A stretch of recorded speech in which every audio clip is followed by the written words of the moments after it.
Hello, this is Sehir from Easy Peasy, and the topic we are going to discuss today is called as translation or biosynthesis of proteins. Translation is a part of a central dogma.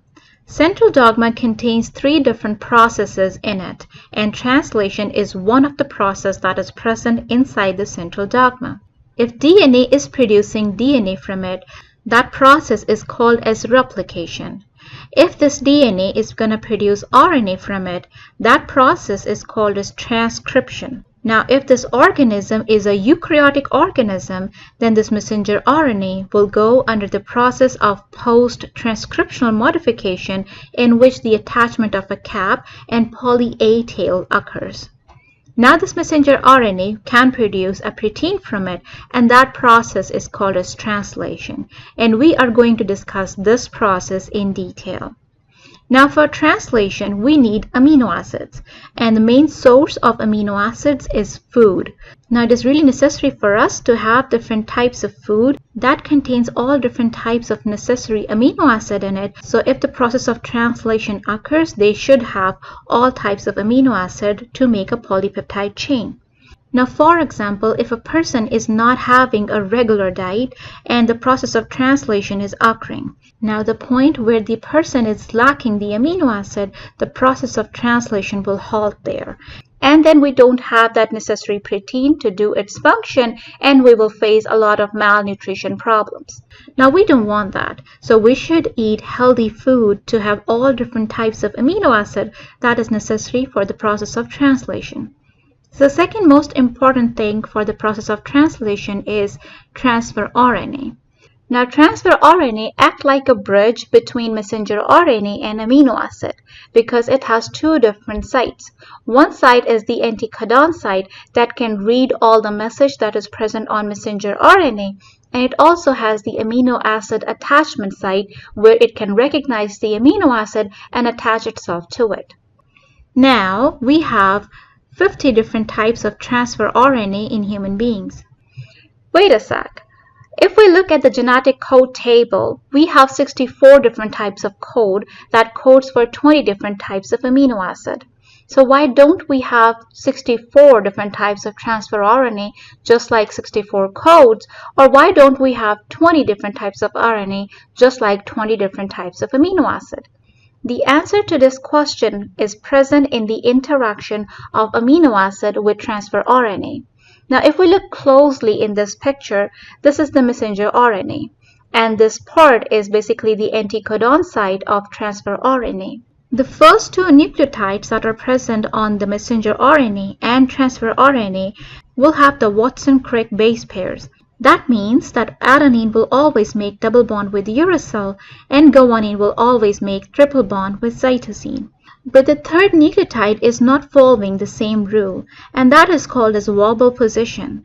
As you can see in this picture, that guanine is present on the transfer RNA, and it can make bond either with cytosine or uracil in this picture. So the weak interaction with the third nucleotide doesn't affect the transfer RNA interaction with messenger RNA. Now, for example, if we are going to code for valine, valine have 4 different types of codes, and all these codes are different on the third nucleotide. So for that, we only need one transfer RNA because the first 2 codes are similar, and the difference is present only at the third position, and that is a wobble position. So the weak interaction can also code for same type of amino acid, so we only need one type of transfer RNA for valine. Similarly, for alanine, alanine have 4 different types of genetic code. The first and second nucleotide are same. The third position is the wobble position, and that's why we only need one transfer RNA for alanine. If that's the case, then why don't we have 20 different types of transfer RNAs just like 20 different types of amino acid?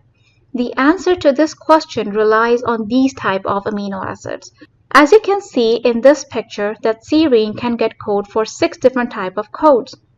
Now the first 4 code have first and second nucleotide that are same, and the difference is present on the third nucleotide that is a wobble position, so we can only use one transfer RNA for the first 4 codes.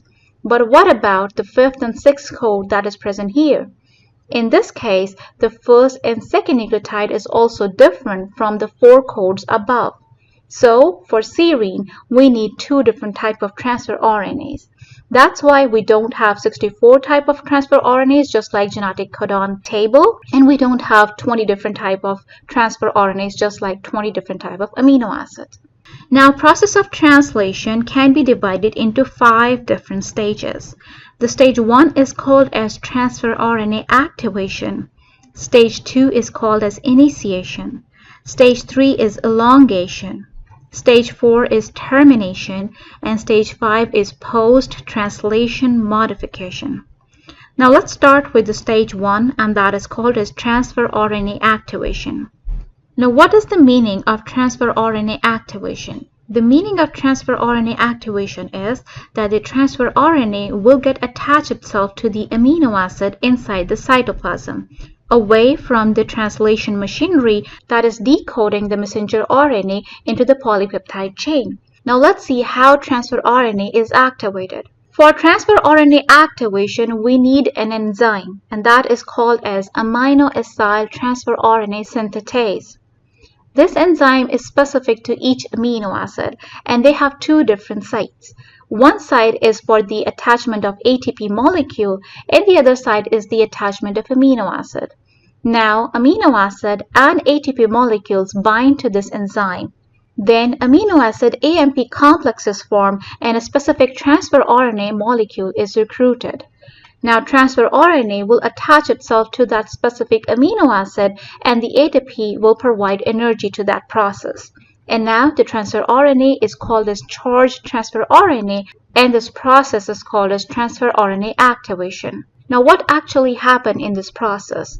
Now, as you can see over here, this is the transfer RNA, and on the 3rd prime, it has the OH group. This OH group makes the ester bond with the carboxyl group present on the amino acid, and the attachment of amino acid with transfer RNA will occur by the formation of an ester bond, and in this process, the ATP molecule is used. Initiation. During the process of initiation, we need messenger RNA that can code for a start codon, and that is AUG. After that, the small ribosomal subunit will attach itself to the messenger RNA.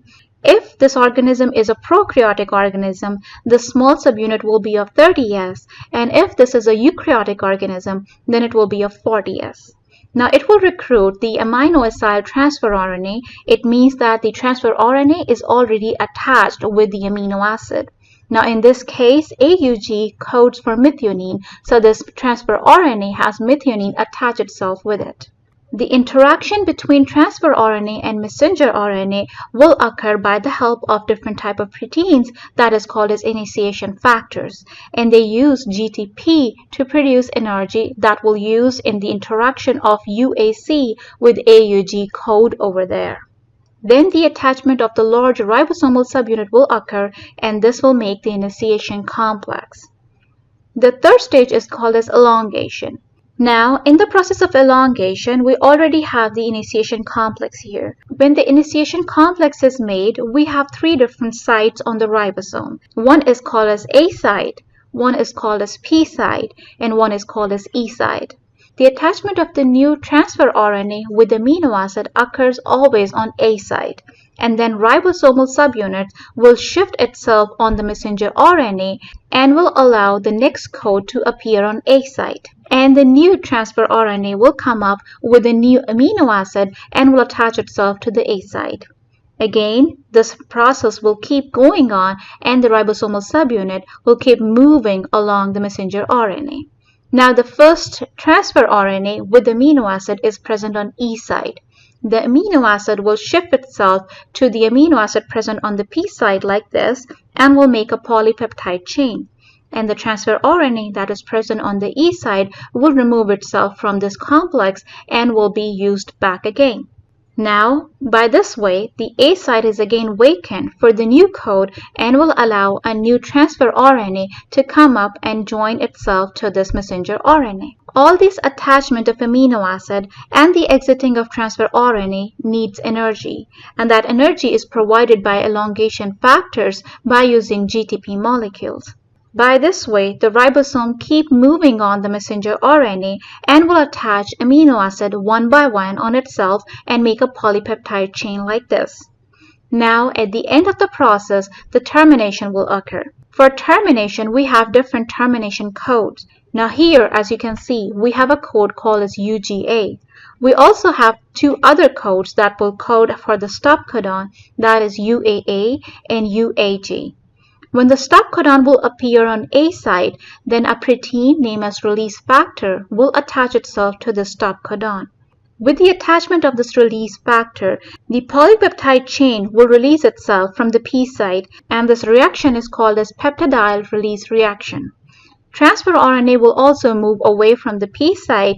Again, all this process needs energy, and the energy is provided by the GTP molecule.